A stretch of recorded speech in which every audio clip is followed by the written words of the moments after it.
Welcome back, everyone. We're going to do a live MPT under time circumstances, and we just randomly picked this one to do. So I'll close all my other tabs except for the question, and I'll get a new document up, and we'll call it MPT live essay. All right, let's just get right into it. So we have the state of Franklin versus IBIS Logan. We have a file, library. Let's get right into it. So, to examinee from Deanna Gray, date February 26th, 27th, regarding state versus IBIS Logan. They're not giving us any example, they're just giving us a prompt. So, IBIS Logan is in pretrial custody in C detention facility. She was arrested on Jan 17, 2024 and charged with robbery and felony murder. A preliminary hearing was held on January 26th. At the conclusion of the preliminary hearing, the judge found probable cause to believe that both crimes had occurred and that Ms. Logan had committed those offenses. Consequently, the jury bound her case over to the Hamilton County Grand Jury. As district attorney, I now have to decide whether to seek an indictment on each of the charges. Under Franklin law, the DA has the discretion whether to proceed with charges, even when probable cause has been found with the judge. I need you to draft a memorandum evaluating, so this is what we need: whether we should charge IBIS Logan with robbery and with felony murder. Your memorandum should assess the strength of each charge and any possible arguments that Ms. Logan may raise in response. As a matter of charging policy, our office does not overcharge in cases where the evidence is weak, and so I want you to make sure that we are charging consistently with our policy. Do not write a separate statement of facts, but be sure to integrate the facts into your legal analysis. So that's the assignment, right? And we're under time conditions. I don't want to be here all night. I'm supposed to go to a holiday party tonight, but I don't really want to go. But I'm actually invited to 2 holiday parties. Andrea, not your holiday party. And Andrea, oh, she's not even going to watch this. Okay, never mind. But my one student invited me to her holiday party in Fort Lauderdale, but that's not the one I don't want to go to. But I can't go to that one either. Okay, so here are the facts, right? You see, I still had an ADD moment, but we're still able to keep our time conditions well. And I'll make it like 14 so you all can see. So so we're gonna say, I need you to draft a memorandum. So it's gonna go to, it's the district attorney, right? It says to district attorney, right? So to district. Usually I do to examinee from to examiner from the examinee. So Yeah, that's fine. From examinee, Mhm. regarding, plausibility or strength of, let's say, strength of cases against Miss Logan, and then I might just call her L, regarding robbery, felony murder. Date December 14th, 2024.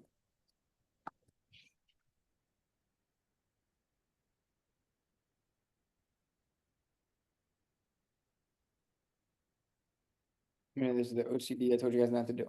Okay. It should address the strength of each charge. So what are the charges? So number 1 is robbery charge. And I would say A, strength of charge, and then B, possible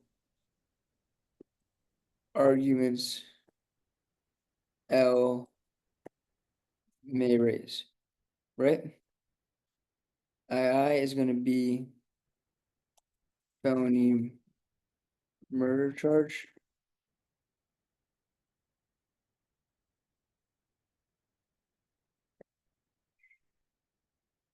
Strength of charge and possible arguments L may raise, right?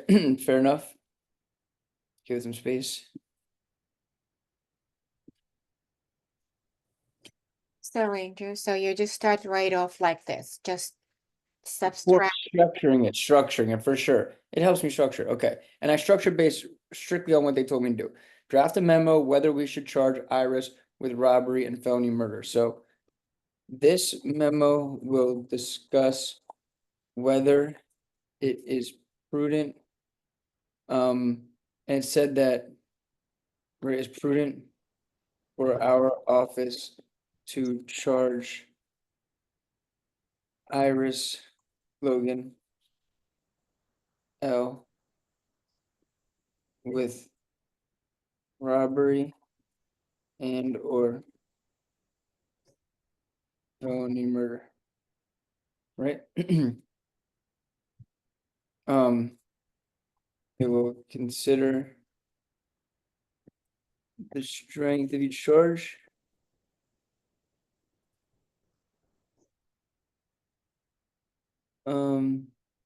Any possible arguments L may raise in response. All right, cool. So I can honestly delete this. Right?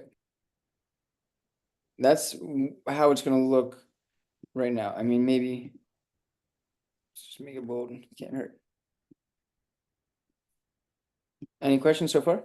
Just a setup. Okay. So I mean, I think this one's kind of easy already. I like this one compared to some other ones I wrote, right? It's about murder. It's like whether we're gonna charge these people. It doesn't seem that bad. Okay. Straightforward. Yeah, the transcript of Be on the Lookout, BOLO notification. The following is a verbatim transcript of the BOLO issued at 5:25 on January 7th, 2024 by the dispatcher. So January 27th or January 17th, sorry. On January 17th, and that's the day that she was arrested. Okay. Attention all vehicles and officers.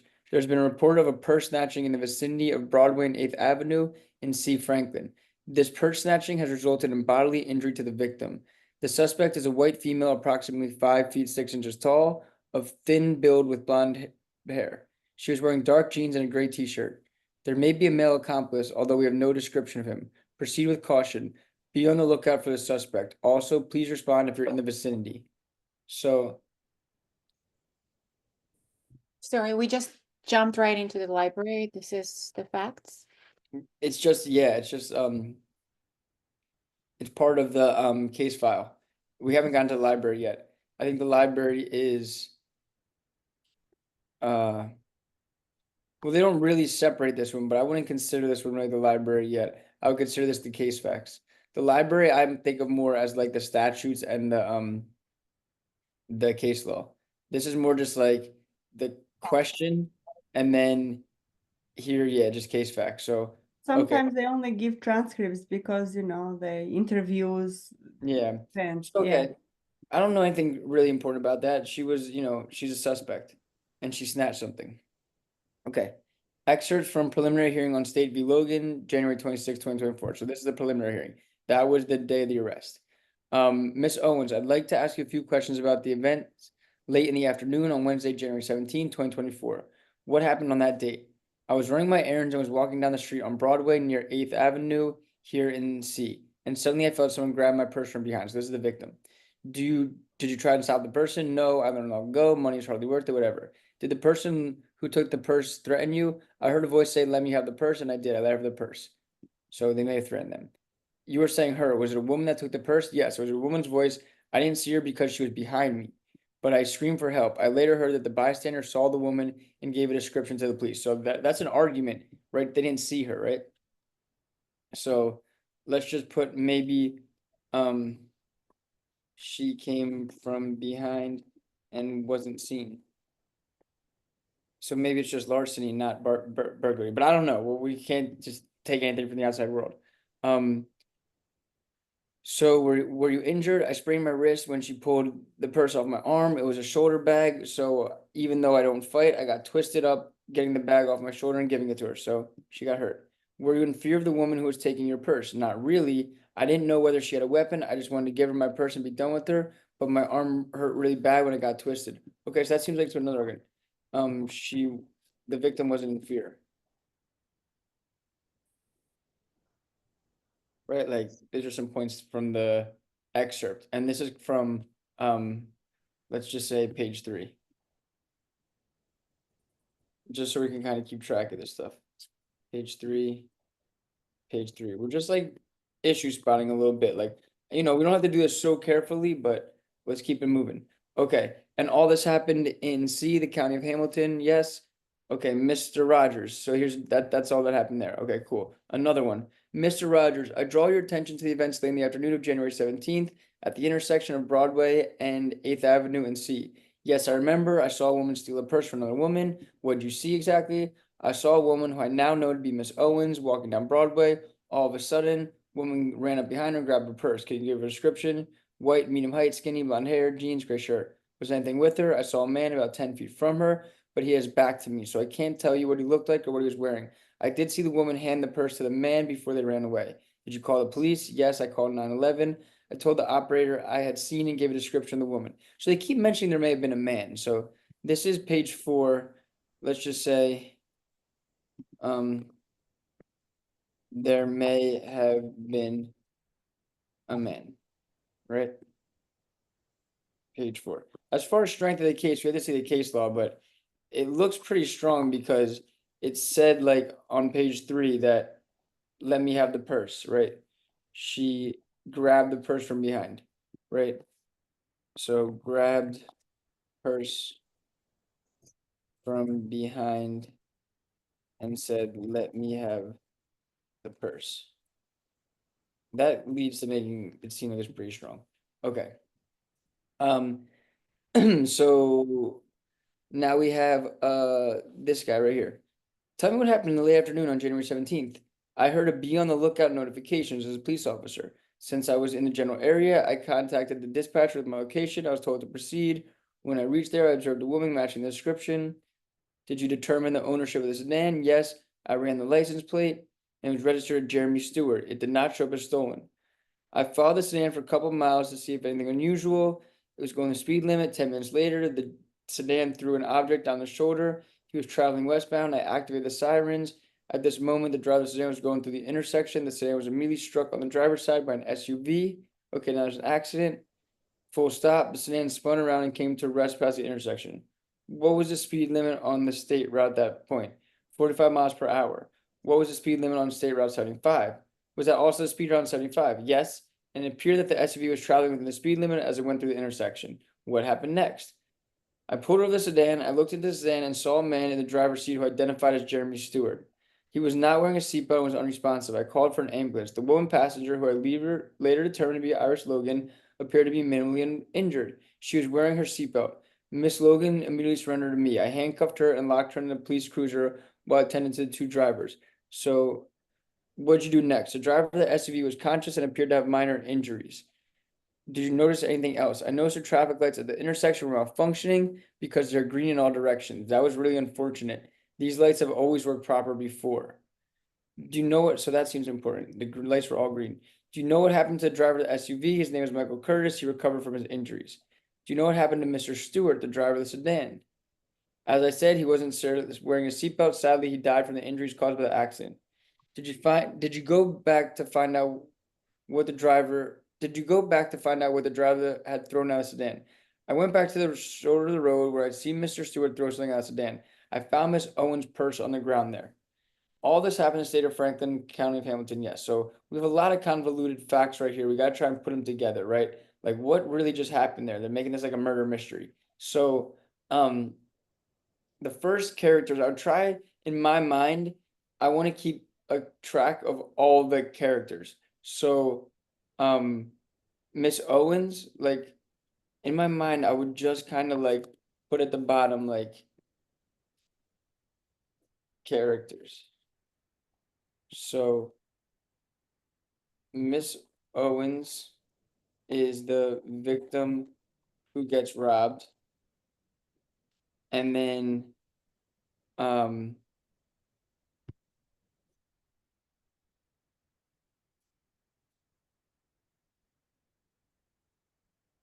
Mr. Rogers is just a Examined. witness.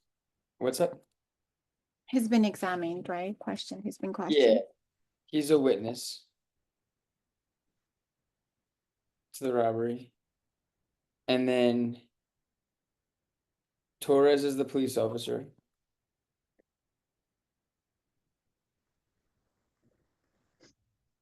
And then,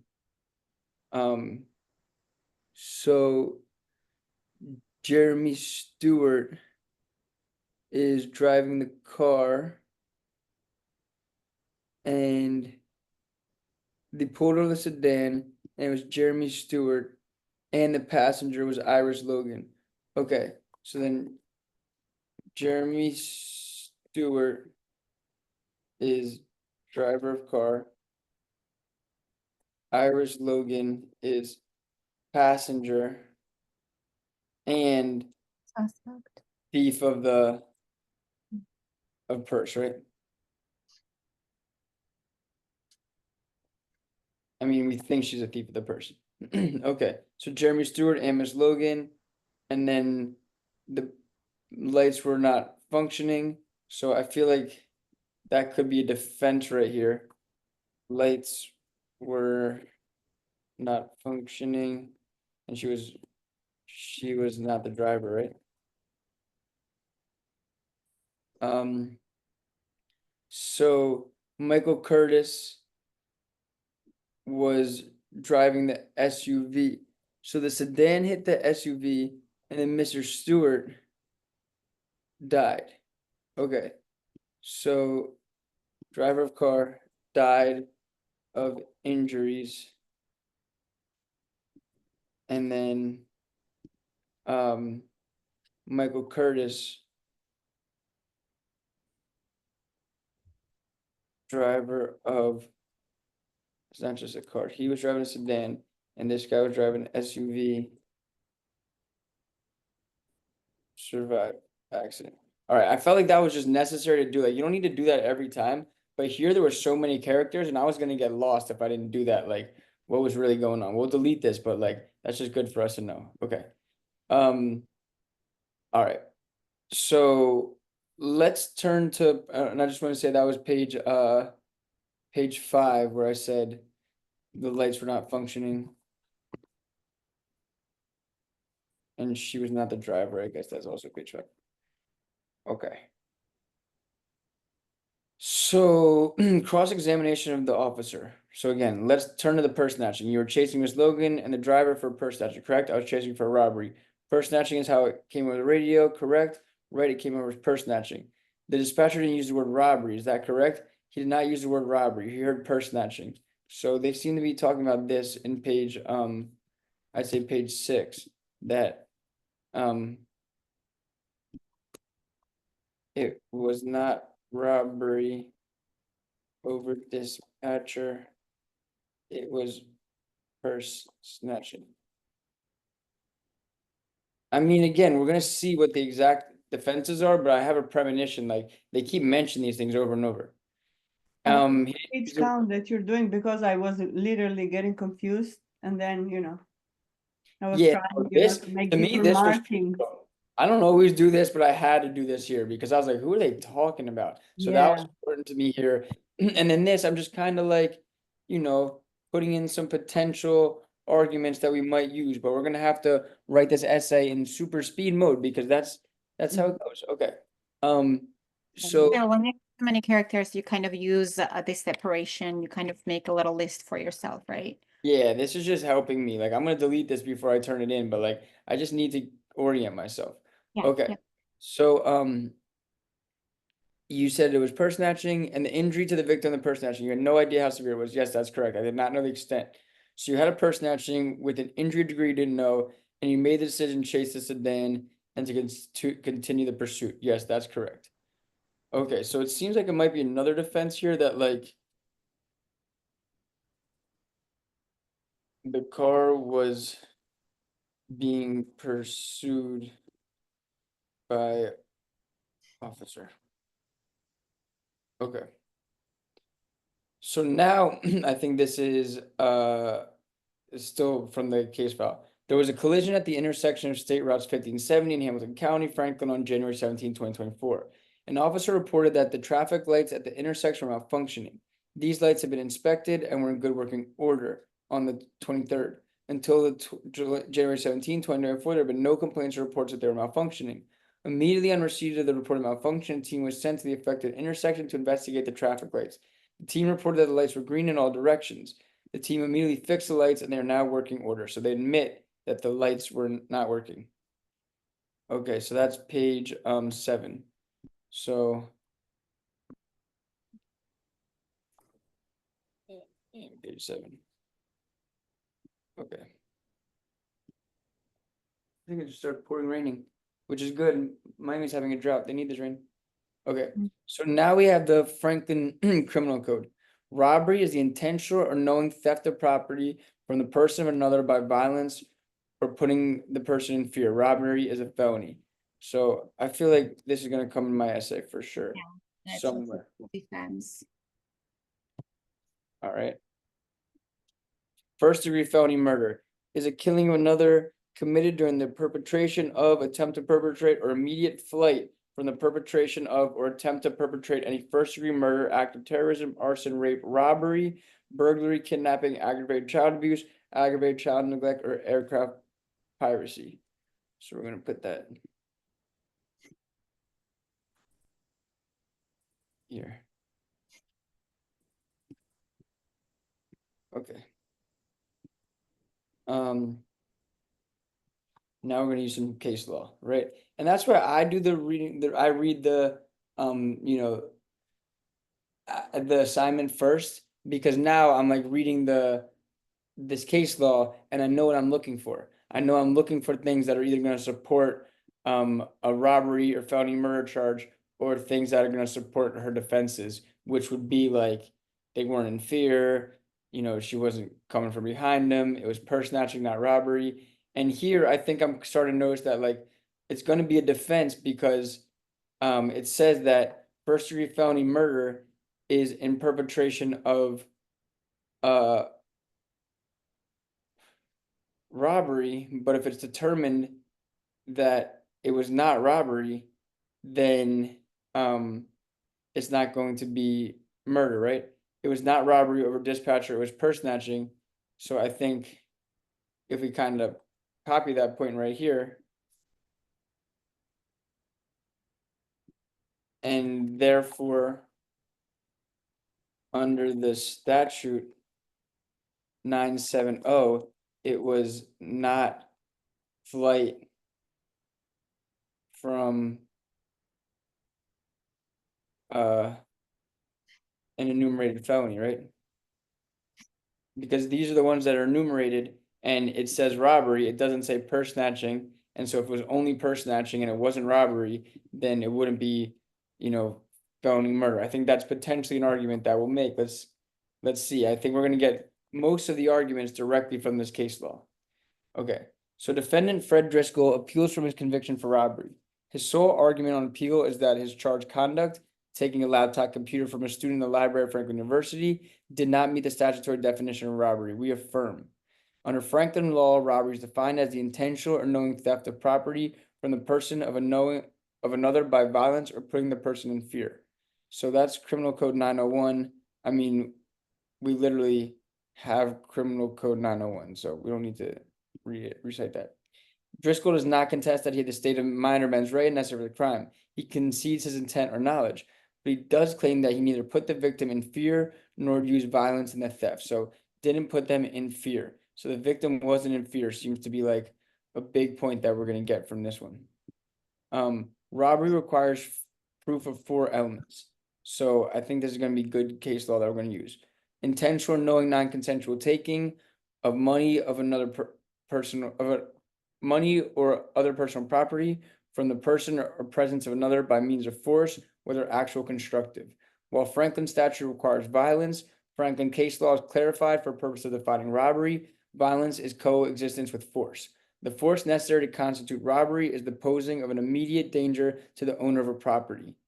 The immediacy of the danger can be demonstrated either by putting the victim in fear or by bodily injury to the victim. In sum, the distinction between theft and robbery is the use of force or the threat of physical harm. Taking something stealthily without the owner's knowledge is simply theft, but shaking the owner or struggling with the owner while trying to take the item from the owner is robbery. So that entire piece right here, I'm not saying I'm going to copy it word for word in my essay, but like that's going to become important information right there that like I definitely The need. Yeah, that's it's rule statement, right? Like it's rule statement. Okay. In this case, it was indisputed that the owner of the laptop tried to prevent Driscoll from taking the property. She grabbed his arm after he picked up her laptop and he pushed her away. Although he was not injured, Driscoll struggled with her for control over the laptop. Driscoll struggled with her for control of the laptop with sufficient use to constitute robbery under 901. So here it says Driscoll struggled with her for control over the laptop with sufficient use to constitute robbery because she grabbed her arm and picked up her laptop, right? And she was not injured. This right here is very similar to the facts at hand, and it supports the idea that it was robbery, right? Because here, strength of charge, grabbed purse from behind and said, "Let me have the purse." And under this case, which we'll call Driscoll, right? Under this case that we'll call Driscoll or State v. Driscoll, right? State v. Driscoll. It's very similar. Hey, I'm teaching a class. Can you text me? Oh, we're not going to the gym? Just text me. We'll go after my class. I'm done in an hour. Oh yeah, then no, I can't today. I can't, but text me. All right, bye. Okay. So this is gonna be State v. Driscoll. Okay. She grabbed his arm after he picked up her laptop and he pushed her away. Although she was not injured, Driscoll's struggle for her control over the laptop was sufficient to use force to constitute robbery, right? And here they grabbed from behind and said, "Let me have the purse." And then it also, if we go back to the fact pattern, I know if we scroll all the way up, it said, I sprained my wrist when she pulled, right? This right here. I sprained my wrist when she pulled. It was my shoulder bag. I didn't fight. I got twisted and la di da da. All that right here is going to be similar to the facts of Driscoll. So we'll kind of use them, that the facts of Driscoll are similar, right? She grabbed her arm after he picked up the laptop and pushed her away. The arm wasn't injured, but the struggle was sufficient to constitute robbery. And in this case, she sprained her wrist when she pulled it off her arm and she twisted it up and, you know, got hurt. So it seems to me that like we have even more clear robbery here. We have a strong charge for robbery, I would think. Okay. See what else? There's probably another case. Okay. State versus Clark. Defendant Sheila appeals from her conviction for felony murder, claiming that she was no longer engaged in the burglary when the death occurred. We affirm the conviction. So that seems to be like what her defense would be here. Possible arguments that L would raise. She was no longer engaged in the felony when the murder occurred. Okay. On May 8th, that's my brother's birthday, 2006, Clark burglarized a residence in Franklin City, Franklin. At approximately 9 p.m., she left the residence and was driving away from it when she hit a pedestrian who was crossing Elm Street. There was no evidence that she was driving recklessly. The pedestrian died of his injuries. Clark claims that she was no longer engaged in the burglary at the time of the pedestrian's death, and therefore the conviction for felony murder cannot be upheld. In her argument, she admits, as she must, that Franklin's definition of felony murder also includes death while occurring while the felony is fleeing from the commission of the felony. We already know that. Even if it's clear beyond question that the crime was completed before the killing, the felony murder rule still applies if the killing occurs during the defendant's flight. All right, that's a good rule of law that we can take from State v. Clark, right? It's very similar to the rule of law, but we'll still take it, right?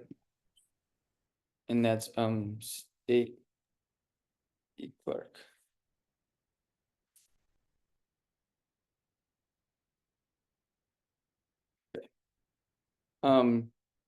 We note that Franklin's statute is consistent with that of many other states, which contain language extending liability for felony murder that's occurring in immediate flight from the felony. Okay, and assessing whether a defendant is still engaged in fleeing from the felony is critical to determine whether the fleeing felony has reached a place of temporary safety. So that's going to be a key crucial point.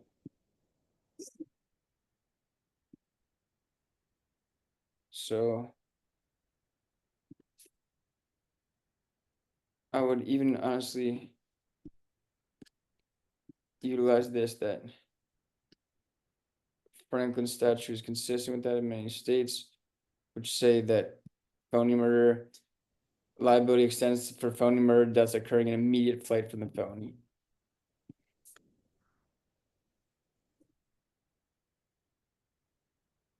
So, you know, you can see I'm like kind of like not pressed for time, but I'm mindful of my time. I'm looking at the clock at 6:08. I really want to be started by like 6:15, so I have 45 minutes to write, because that's kind of what we told ourselves. 45 minutes to like read and structure, and then 45 minutes to write is ideally what we want.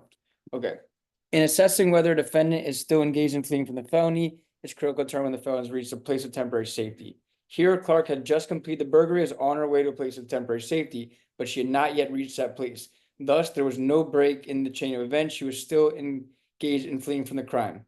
The case is distinguishable from State v. Lowry, in which the defendant had robbed the store, left the store, and arrived at home when a police officer came to the front door to arrest him. The officer's gun went off, killing the defendant's wife. Because Lowry was no longer fleeing from the robbery at the time of the killing, the court concluded that he was not criminally responsible for the death of the wife under this code. For the foregoing reasons, the conviction is affirmed.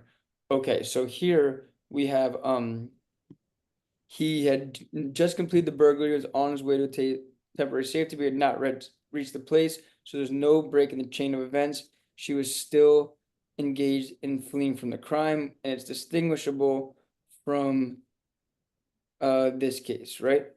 I'm gonna just put all of this here for strength of charge and say, right, that, you know, they're saying that the burglary they're still fleeing from the burglary as long as they hadn't reached a place of temporary safety. And in Clark, you know, they were still engaged in fleeing of the crime because there's no break in the chain of events, right?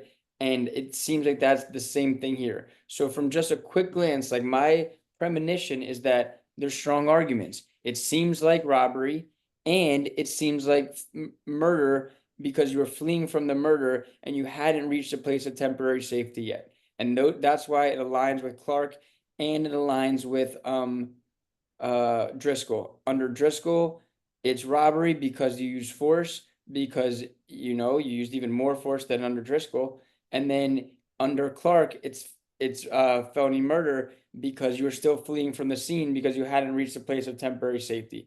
You know, there's arguments that will raise against it, but I think both of them are pretty strong cases. Okay. Well, let's see. There's more. Defendant David Finch was convicted of attempted armed robbery and felony murder. The conviction was affirmed on appeal. We grant certiorari to determine the definition of causation in the context of a felony murder rule. We affirm the conviction. In the spring of 2006, Finch took part in a string of armed robberies with his colleague Martin Blanford. On April 12th, the two attempted to rob a convenience store in Franklin City. Finch was unarmed, but Blanford was carrying a handgun. When they arrived at the convenience store, they demanded the cashier give them the cash and a register. Unbeknownst to Finch and Blanford, the store security guard entered the store behind them. The security guard ultimately wrestled the gun from Blanford. In the struggle, the gun went off and the bullet hit Blanford, killing him. Finch was charged with attempted armed robbery and felony murder for the death of Blanford. He was convicted of both charges. Finch now argues he cannot be held liable for felony murder in connection with Blanford's death because the death was not caused by any action that Finch initiated. This is the argument that I made up here, that she was not the driver, right? In general, Franklin law provides that a defendant may be charged with felony murder when the defendant's actions in the course of committing, attempting to commit, or fleeing from certain felonies were the cause of the death.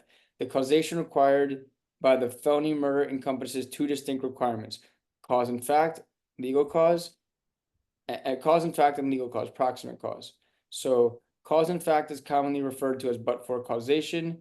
In other words, but for the acts of the defendant. So, I mean, I think this is just important just to take right here. Franklin law provides the defendant may be charged with a felony when the defendant's action were the cause of the death, and then there's got to be cause in fact and legal cause, right? So that would be, right here.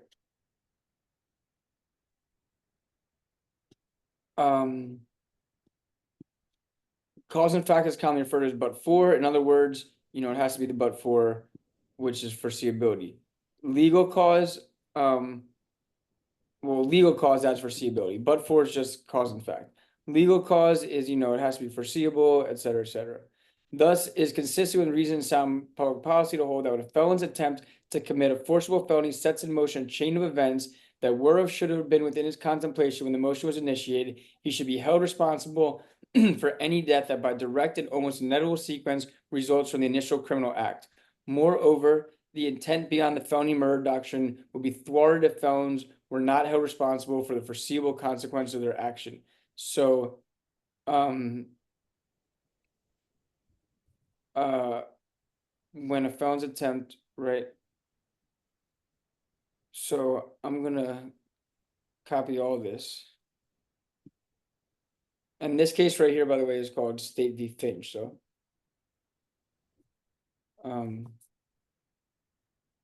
that's State v. Finch, and this is from State v. Finch. Right. So it seems to be what they're getting at is it was foreseeable that it would send in the chain of action that the other person would be driving and you would have this accident.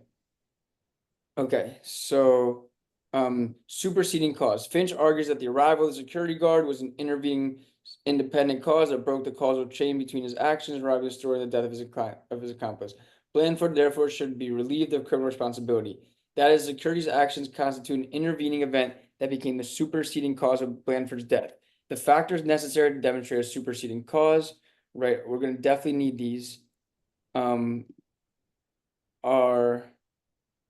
the harmful effects of the superseding cause must have occurred after the original criminal acts. The superseding cause must not have been brought about by the original criminal acts. The superseding cause must have actively worked to bring about a result that would not have followed from the original criminal acts, and the superseding cause must not have been reasonably foreseen by the defendant. If all four elements are met, then the intervening cause is said to be a superseding cause that breaks the train of proximate causation. Because the superseding cause therefore supplants the defendant's conduct as a legal cause of the death, the defendant is not legally responsible for the death. So this right here, superseding cause, is going to be an argument that L may raise, right? That it was a superseding cause that the other person was a driver. Although this court has not had occasion to analyze superseding cause in the context of felony murder, cases from our sister jurisdiction offer guidance. In State v. Knowles, held that gross negligence will generally be considered a superseding cause, but ordinary negligence will not be regarded as a superseding cause because ordinary negligence is reasonably foreseeable. In criminal jurisprudence, gross negligence means wanton and disregard of the consequences to others that may ensue. So that's going to kind of be a counter argument for to say that it's pretty strong argument because the driver was just ordinarily negligent, or he just drove through, right? It wasn't, and it was foreseeable that the lights would be off or whatever. In Knowles, the defendant committed an armed robbery during which the victim received 2 stab wounds. Although the victim was taken to a local hospital and received medical care, she later died of an infection. It was subsequently learned that the surgeon who sutured the victim's wound had been intoxicated at the time of the operation and had failed to properly disinfect the wounds with the instruments. The infection was a direct result of the surgeon's failure to follow disinfection procedures. The Olympia court held that the surgeon's intoxication constituted gross negligence and therefore was a superseding cause that broke the causal chain between the defendant's felonious acts and the death of the victim. When a person engages in a dangerous felony, that person should foresee that others might be harmed and need medical care. However, while negligent medical care could be foreseen, gross negligence cannot be. Therefore, in applying the 4th factor, gross negligent or reckless conduct is sufficiently unforeseeable to supersede a felon's initial cause or responsibility. So grossly negligent or reckless conduct is sufficiently unforeseeable. Hold up. Is sufficiently unforeseeable to supersede a felon's initial cause or responsibility. So I'm gonna put that as an argument that L may raise, right?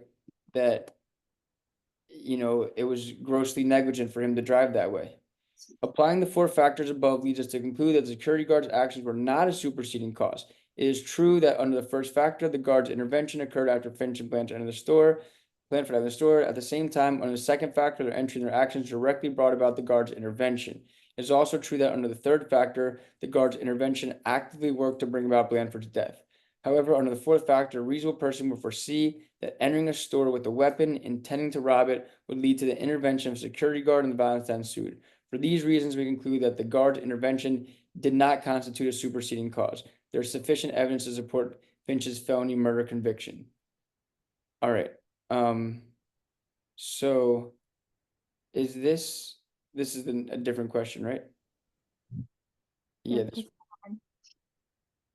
this is a different question. Okay. So that's the It was pretty pretty heavy, tough. fact Pretty tense. Pretty heavy. I mean, I thought it was done, and then they gave us State v. Finch was a lot. But at the end of the day, we don't have any time to, like, you know, worry if it was hard or easy or Take the facts and copy it, paste, yeah. yeah. So let's get to writing. Okay. This memo will discuss whether it is prudent for our office to charge Iris Logan L with robbery and or felony murder. It will consider the strength of each charge and possible arguments L may raise. Robbery charge. Okay. Okay. Let's go right into strength of charge. So in Franklin,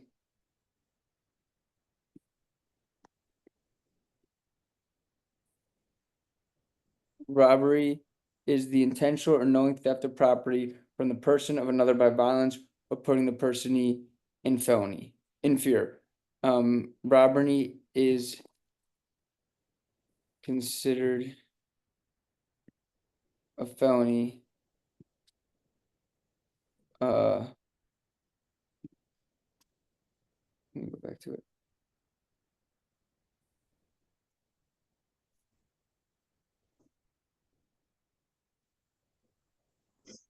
Under 901. Okay.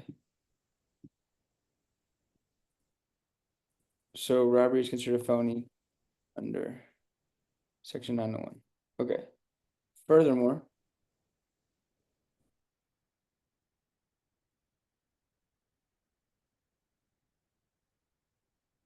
robbery requires 4 elements: intentional, knowing, non-consensual taking of money or other personal force, property from the person or presence of another by means of force, whether actual constructive. And that's the first case that we did, which was Driscoll, right? First call, yeah.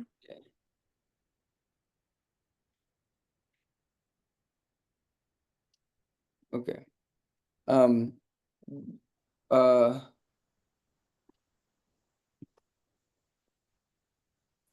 Under Driscoll, while the Franklin statute requires violence, Franklin law is now clarified for the purpose of defining robbery. Okay. So state and Driscoll. Now I would say Driscoll further articulates that while the Franklin statute requires violence, Franklin case law is clarified that for purposes of defining robbery, violence is a coextensive with force. The force necessary to constitute robbery is the posing of an immediate danger to the owner of the property. The immediacy of the danger can be demonstrated either by putting the victim in fear or by bodily injury to the victim. In sum, the distinction between, so I'm going to do all this. Driscoll further articulates that The distinction between theft and robbery is the use of force or threat of physical harm. Taking something stealthily without the owner's knowledge is simply theft, but shaking the owner or struggling with the owner while trying to take the item from the owner is robbery. Okay. And then I hit him with the id, right? You guys know what that means? Id, like referenced above. Okay. So here, the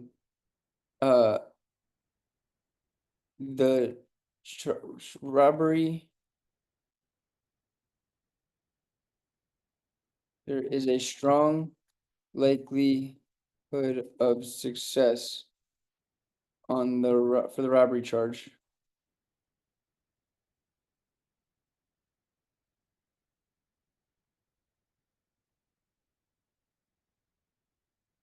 Because the facts show that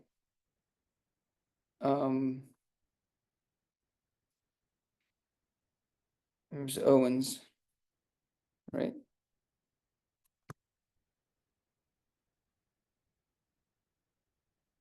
And I'll make her O. Facts show that Miss Owens was forcibly grabbed, show that the perpetrator grabbed the purse from behind Miss Owens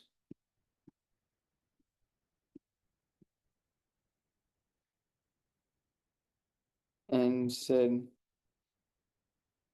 "Let me have the purse."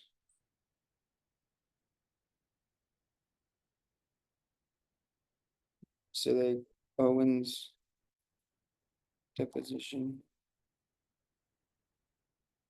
page 3, right? Let me kind of leave this.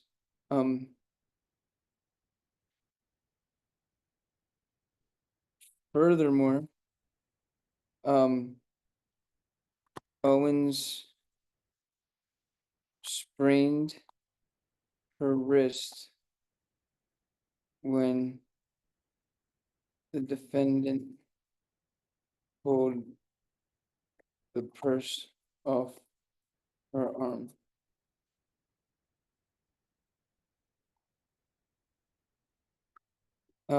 This is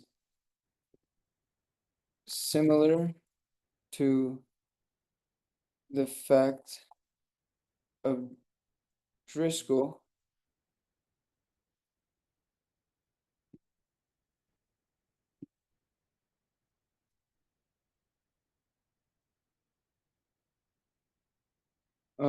where the defendant grabbed the victim's arm after picking up a laptop, and then where the defendant grabbed the victim's arm after picking up a laptop and then pushed the victim away. Even though the victim in Driscoll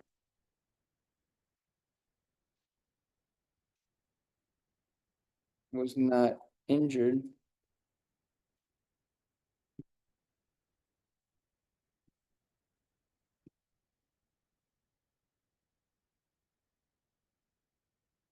Driscoll's struggle with her for control over the laptop was sufficient use of force to constitute robbery under 901 of the Franklin Criminal Code. Okay. Franklin Code. Since Owens was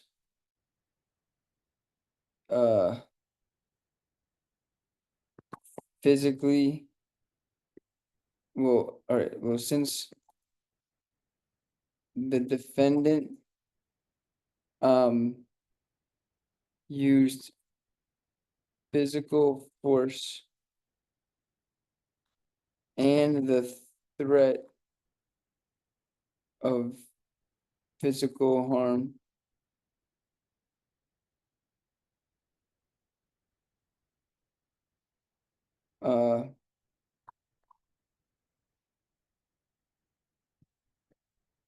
she is likely guilty of robbery. Furthermore, since the defendant suffered,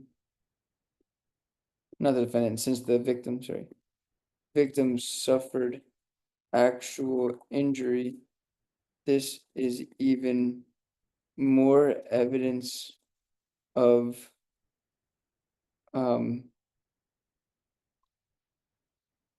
theft by force than was demonstrated in Driscoll, where the victim was not even injured.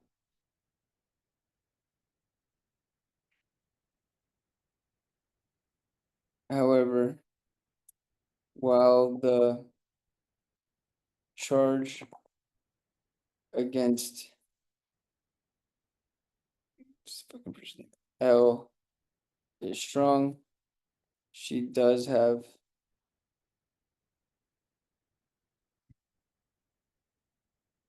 possible arguments in her defense. Okay.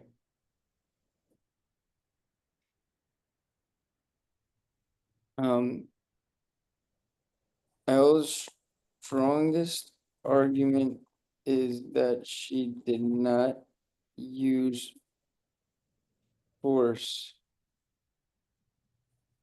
to take the purse, and therefore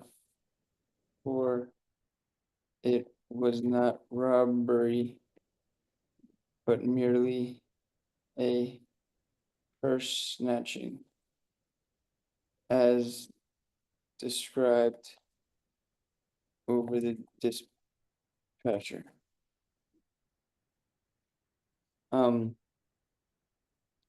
As O admits in her deposition, she was not in fear when the incident, not the incident, when the event occurred, and that the defendant came from behind and wasn't seen.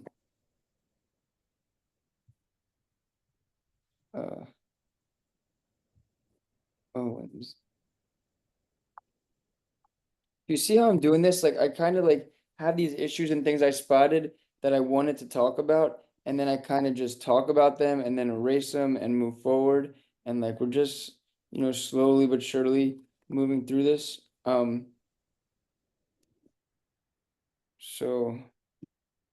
this is going to be a difference down here. This seemed to be easier, but it actually got heavier on facts. You have Yeah, to you have to grab everything and connect to each other. yeah, for sure. So L. Strong's argument, she did not use force to take the person, therefore was not robbery, but merely a purse snatching as described by the dispatcher. As O admits in her deposition, she was not in fear when the event occurred, and that the defendant came from behind and wasn't seen. Owen's deposition, page 3. Let's see, anything else we can see from the robbery thing? Like, just kind of circle back, like, did we miss anything? She was chasing her for robbery. She used the word purse snatching. She has no idea who was severe. Okay, so let's just say Officer Torres, while Officer Torres used the words purse snatching and not robbery over the dispatcher.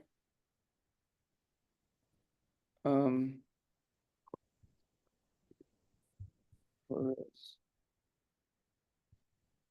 deposition, page 6.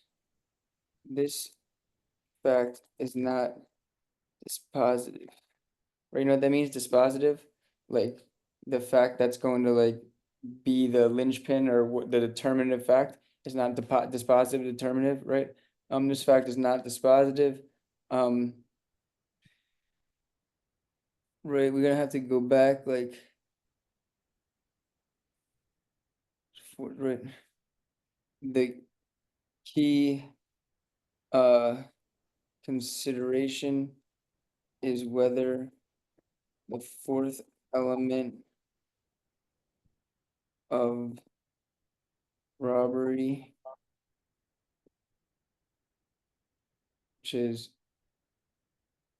actual or constructive force, actual or constructive force, was met.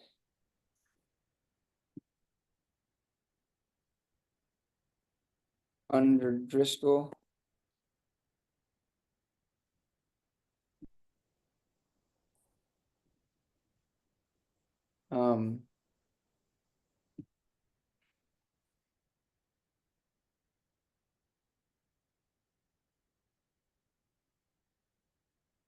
if we go back, let's see.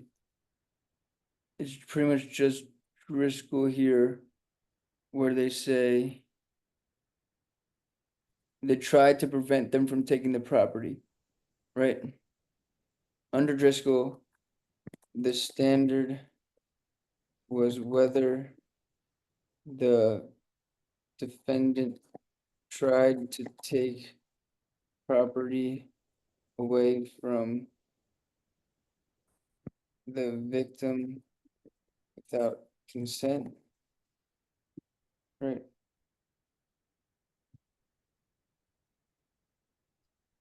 Well, that they tried to prevent. Did she try to prevent them from taking away the property at all? We gotta go back to the original deposition. Did you try to stop them? No, I just let the person have it. Did they threaten you? Let me have the purse. Okay, so it's kind of like a thought, right? Were you in fear? Not really, right? Okay.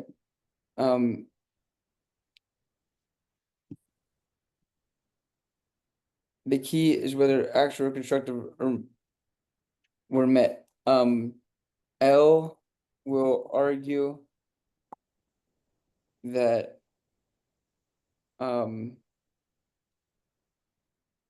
O did not try to prevent her from taking the purse, nor was she in fear when she asked for the purse, as O states in her deposition. Right, it's kind of a good argument, you know what I mean? But like, I still think that it is going to be robbery. On balance, however,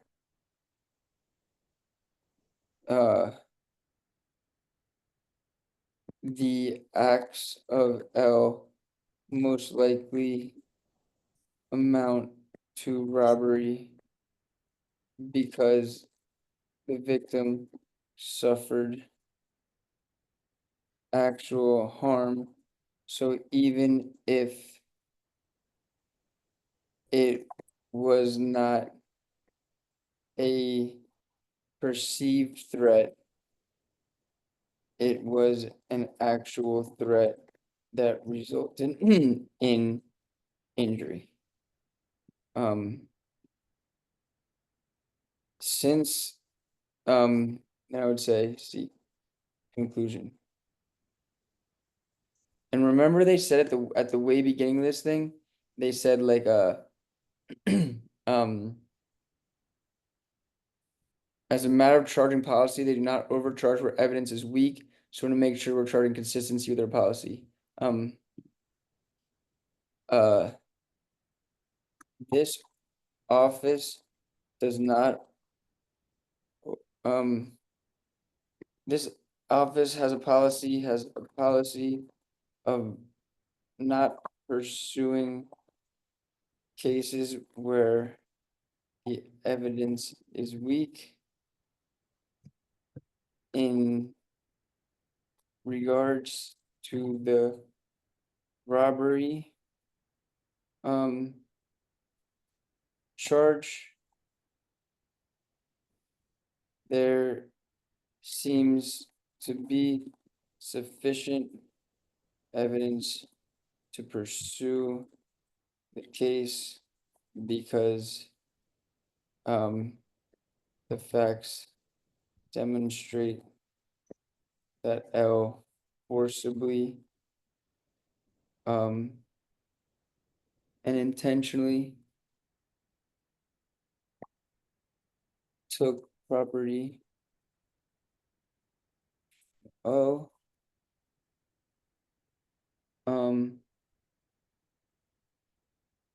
by use of violence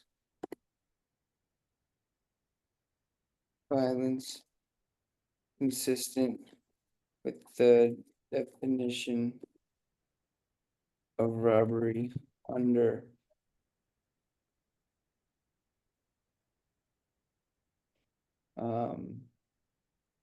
section 901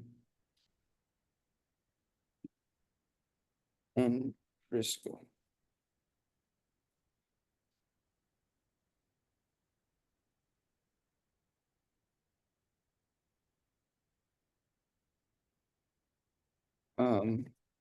While L has plausible arguments, the court should uphold the robbery charge given the facts. All right, that one was like probably the easier one, right? But you see how I still like teased it out? Any questions about how I did the first one? The robbery charge? I don't have questions, but I have seen MPTs done in many few different ways. So I'm trying to still decide which will be the best version. I think approaching it to as it's an essay, like where are the legal rules? What is the arguments? What are the facts? Like pointing them out, subtracting and like writing down right away as we read, like you did. And at the end, using our arguments and the judgment to make a bridge between what we saw and how we judge that, and then conclude everything at the end. Yeah, I mean, this is tough. Let's try to move through the second part of it and see, now it's like, okay, time is of the essence. How are we gonna write the second part of this? Same way we're gonna write it. But this was the hardest. This was harder than it seemed. Then the robbery, yeah, okay. So A, oh yeah. Strength of charge. You want to kind of put it the same way we did it. Okay. So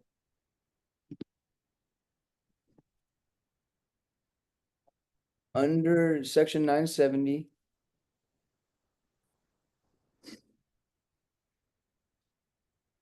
first degree murder is a killing of another committed during the perpetration of, attempt to perpetrate, or immediate flight from the perpetration of, or attempt to perpetrate any first-degree murder, act of terrorism, arson, rape, robbery, burglary, kidnapping, aggravated child abuse, aggravated child neglect, or aircraft piracy. Okay, so, or immediate flight, and I kind of want to put that in italicized and bold for the reader, right? Immediate flight from the perpetration. Even if it's clear beyond question that the crime was completed before the killing, the felony murder rule still applies if the killing occurs during the defendant flight. Okay. So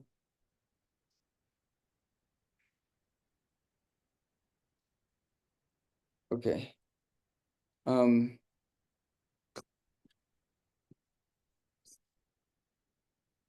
Furthermore, Franklin statute is consistent with those of many other states which contain language extending liability for felony murders to deaths occurring in immediate flight from the felony. Clark, and in assessing whether the defendant is still engaged in fleeing from the felony, it is critical to determine whether the fleeing felony has reached a place of temporary safety. Clark, okay. So, okay.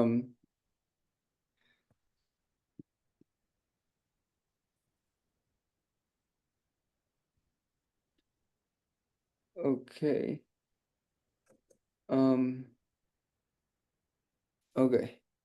So I'm gonna say strength of charge. There's two issues here. The first issue is whether it was an immediate flight and whether they reached a place of temporary safety.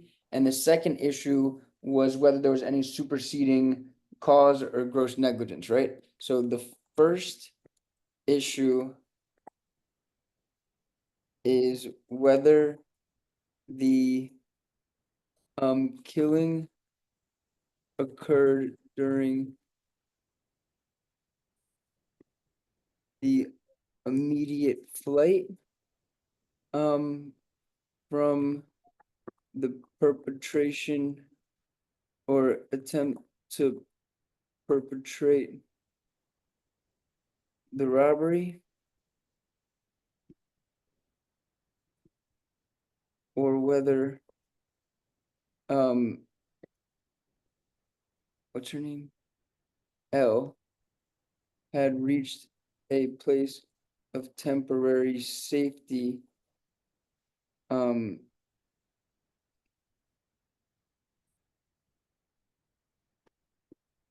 place of temporary safety, period.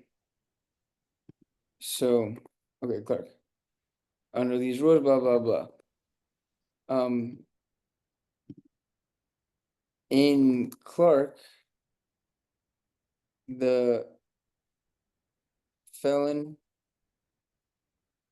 had just completed the burglary, was on our way to a place of temporary safety, but had not yet reached the place. Thus, there was, okay, in Clark, the court held that the felon had just reached a place, had just completed the burglary and was on her way to a place of temporary safety, but she had not yet reached the place. Thus, there was no break in the chain of events. She was still engaged in fleeing from that crime. This is similar to the facts at hand because L was still fleeing from the robbery when the accident occurred.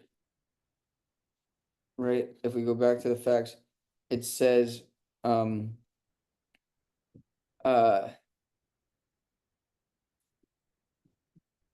right, there was a purse snatching and she's on the lookout.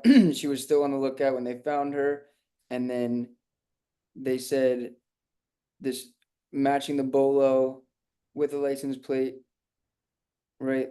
It matched the sedan, and that was in the afternoon on January 17th, and this was late afternoon on January 17th. So yeah, it happened, simultaneously when the accident occurred. So the depositions of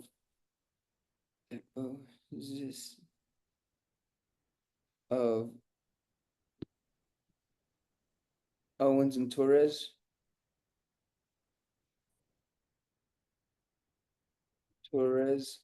Combined with the timing of the bolo show that L had not yet reached a place of safety and was still being pursued by officers at the time of the crash. Therefore, in accordance with, I'd say,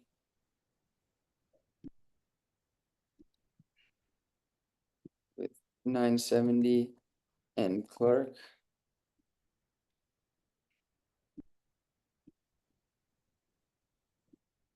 it is strongly likely that L was in immediate way of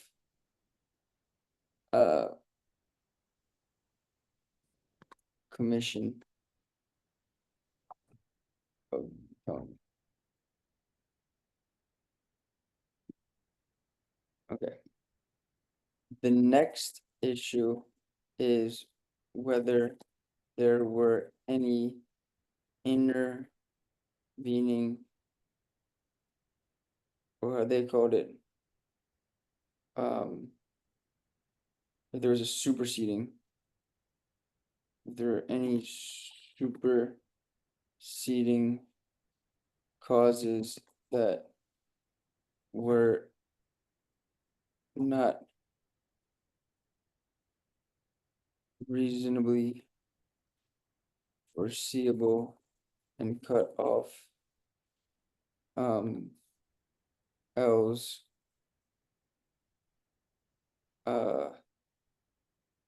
liability for the death of J. Right. So Franklin law provides a defendant may be charged with felony murder when the defense action in the course of committing, attempting to commit, or fleeing return felonies were the cause of the death. The causation required by felony murder encompasses two distinct requirements: cause in fact and legal cause, sometimes referred to as proximate cause. All right. Steve, you finish. I would just say,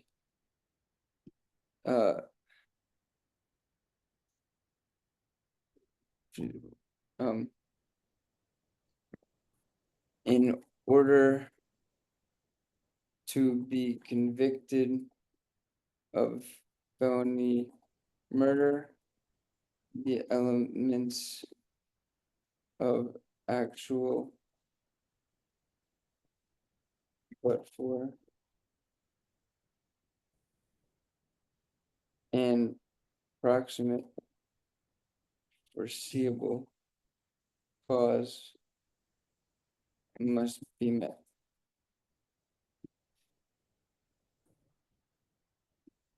Franklin law provides a defendant may be charged with felony murder, offense action in the course of committing, intending to commit, or fleeing from certain felonies were the cause of the death.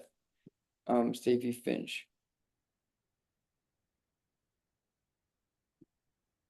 Additionally, when a felon's attempt to commit a forcible felony sets in motion a chain of events that were or should have been within his contemplation when the motion was initiated, he should be responsible for any death that by direct and almost inevitable sequence results from the initial criminal act.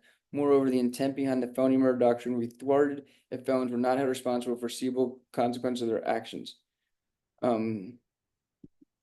As cited in Stacey Finch. Okay. Lastly,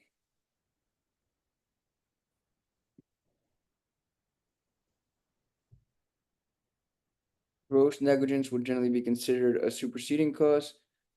Okay, let's say it. All right, and now I'm looking up at the clock. I'm like, oh, I have like, we started a little bit late, so I have like 15 minutes left right now. But I'd be like, okay, what do I gotta do? I gotta do this pretty quickly. So I would say, here, right? It is likely foreseeable that committing robbery would lead to an escape. Furthermore, it is foreseeable that the getaway car would be under let's just say pursuit would be under pursuit and that an accident could occur. The most difficult question to answer is whether it would be foreseeable that the streetlights would not work and whether or not this was a superseding event that should cut off liability. And then they did say here that it never happened before, right? According to the, maintenance records, according to the highway of safety department maintenance records, there had never been an instant of traffic light malfunction before. While this would help support the claim that the traffic light malfunction was a superseding event, it is still likely that the court would find that the accident was a natural and foreseeable cause of the robbery. Therefore,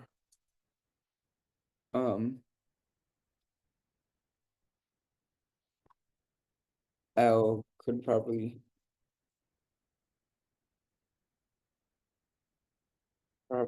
be charged with felony murder.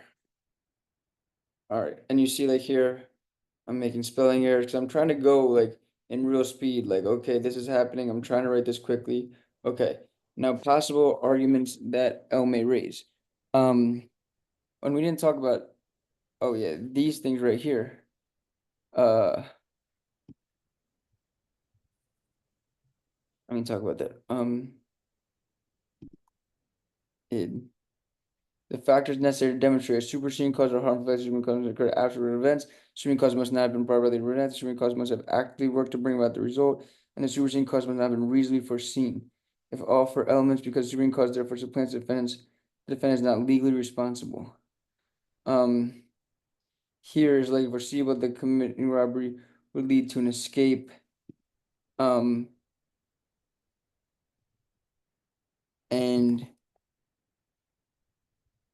therefore, the fourth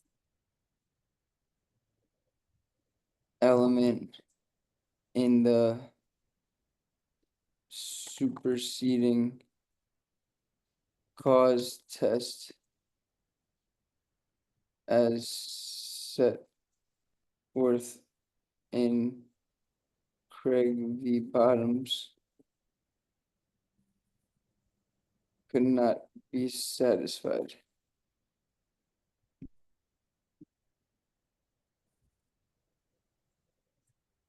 It is likely foreseeable, right? Okay. And then I gotta kind of move forward. Arguments that L may raise. So L's best arguments are, and we're gonna say that are that she had reached a place of temporary safety and or that there were superseding events that would cut off her liability.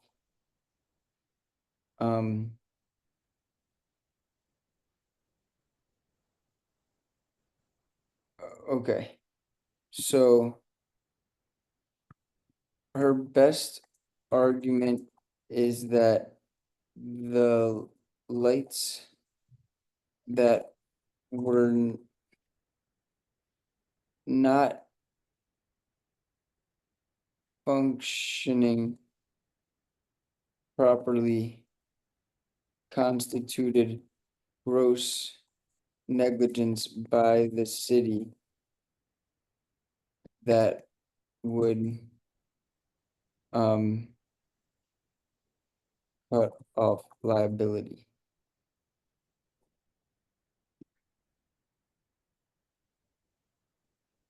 Right, under, and I think it was this last case, which was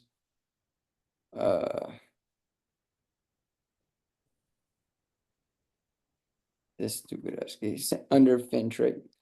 Under State v. Finch.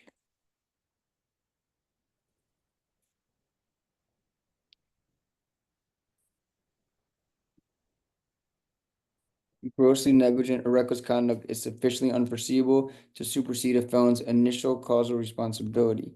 The facts that all the lights were green and that this never happened before may give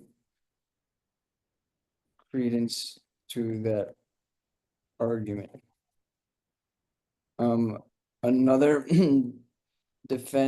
another argument she may bring is that she was not the driver and that the person who was killed may have been a participant in the initial crime. However, this argument will likely fail because there is no statutory language that prevents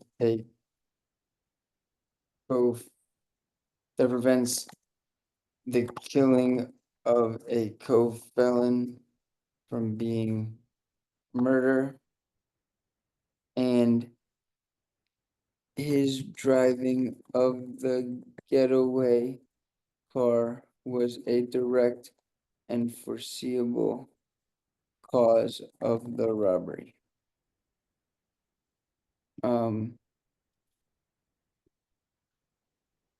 She may also argue that the car was being pursued by the officer However, this is a natural cause of the robbery as well and would not cut off her liability.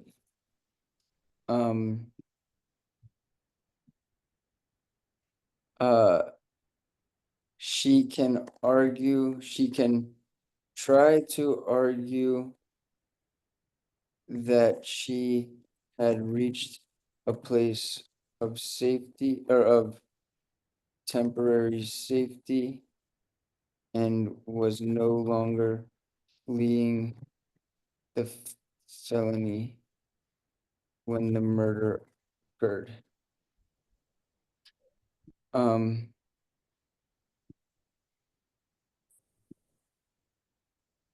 However, unlike the facts of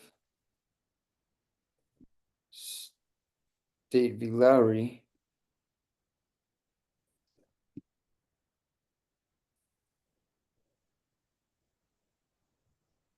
she had not yet arrived home or at a place of safety and was still being actively pursued.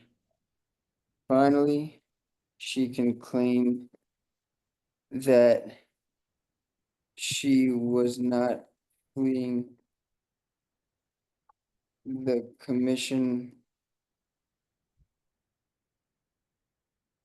of a felony because she was merely fleeing a purse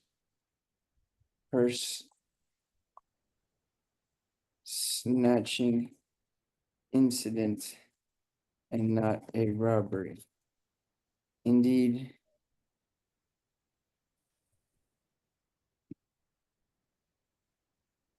it was purse snatching, not robbery, announced over the, whatever they called it, the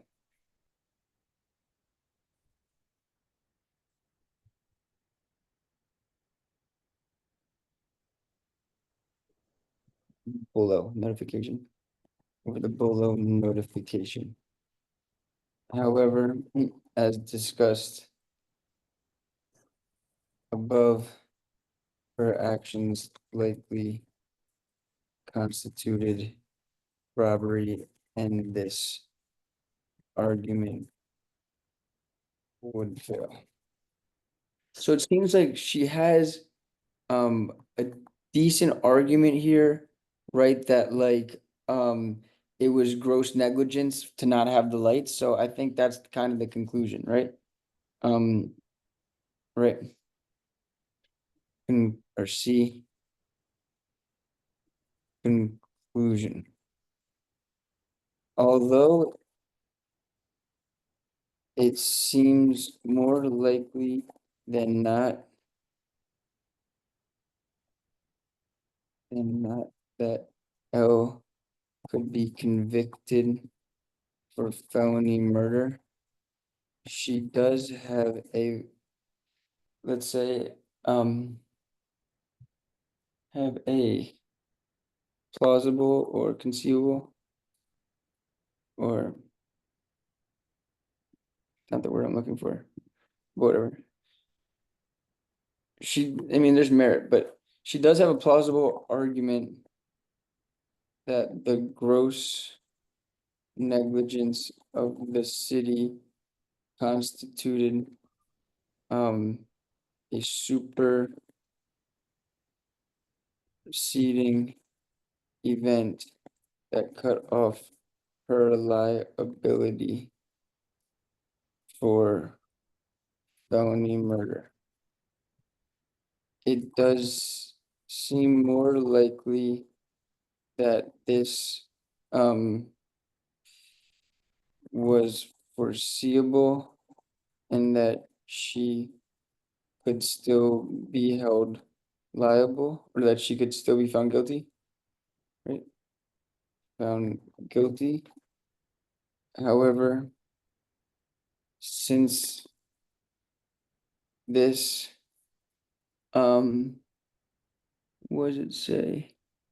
Since this office has a policy of not pursuing cases where evidence is weak, it may or may not be prudent to pursue this case further. The termination is whether the failure for the city to maintain functioning streetlights constituted gross negligence that cut off L's liability. On balance, since there is strong evidence to support the conviction, prosecution should probably proceed.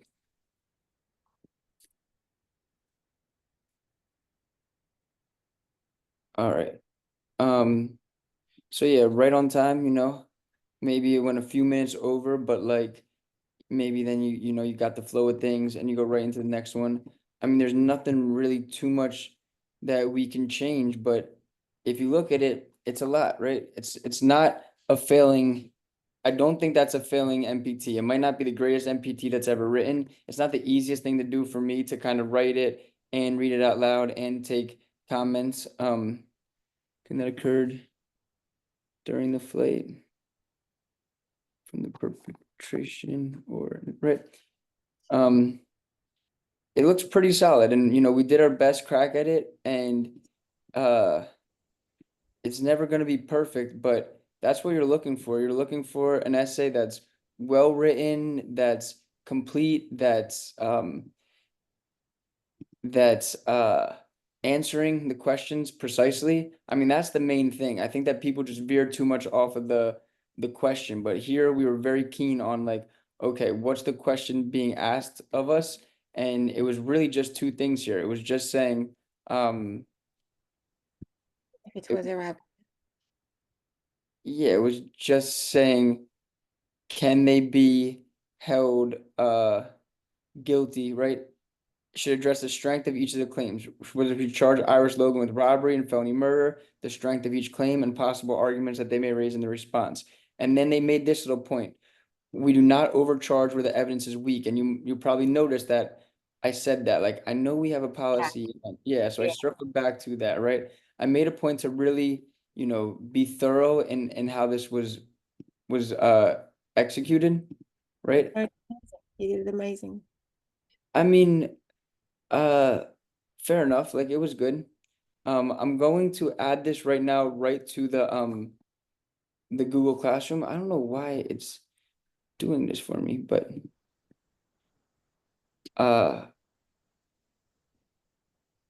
I'm gonna add this right to the Google Classroom in real speed. So we have the UBE complete course, and then we have classwork, and then this will be the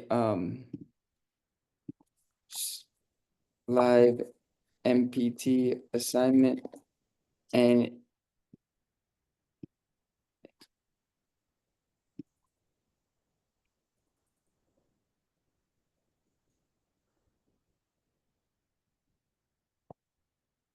it's called live MPT exercise.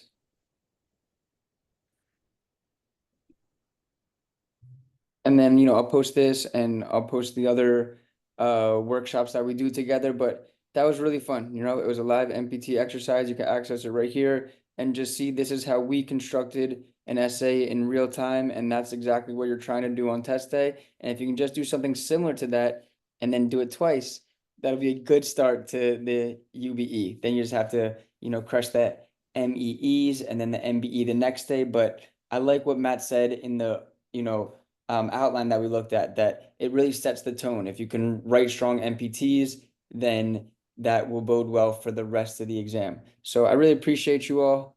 hanging with me tonight. I'm gonna go ahead and stop this recording.